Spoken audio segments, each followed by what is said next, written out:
এবং আমাদের আজকের যে আয়োজনটা করেছেন আমাদের সাবেক জাতীয়তাবাদী দল বিএনপি মূল দলের সদস্য সচিব মোহাম্মদ শাহর আহমদ স্বপন ভাই, ওনার জন্য দোয়া করবেন এবং আমাদের জাতীয়তাবাদী দল বিএনপির জন্য যেভাবে শ্রম দিয়েছেন, ভালোবাসা দেখিয়েছেন, আশা করি আপনারা সকল ভাইরা ঐক্যবদ্ধ হয়ে আমাদের জাতীয়তাবাদী দল বিএনপি দলের চেয়ারম্যান জনাব তারেক রহমান সাহেবের পাশে থাকবেন, ওনার হাতকে শক্তিশালী করবেন এবং আমাদের দলের চেয়ারম্যান জনাব তারেক রহমান সাহেব যে পরিকল্পনা নিয়েছে সেই পরিকল্পনা সকল ভাইয়েরা ঐক্যবদ্ধ হয়ে বাংলাদেশের মেহনতি মানুষদেরকে ঐক্যবদ্ধ করে ইনশাল্লাহ বাংলাদেশকে যেন সুন্দরভাবে আমরা এগিয়ে নিয়ে যেতে পারি।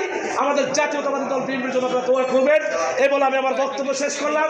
জাতীয়তাবাদী দল বিএনপি জিন্দাবাদ, শহীদ রাষ্ট্রপতি জিয়া রহমান সাহেব অমর হোক। আমাদের জাতীয়তাবাদী দলের আপসের নেত্রী গণতন্ত্রের মা দেশমাতা বেগম খালেদা জিয়া অমর হোক। আমাদের দলের চেয়ারম্যান জনাব তারেক রহমান সাহেব জিন্দাবাদ। আমাদের জাতীয়তাবাদী দল বিএনপি যে সমগ্র বাংলাদেশের যে নেতৃবৃন্দ ভাইরা আছেন সকলে জিন্দাবাদ, সকলে ভালো থাকবেন।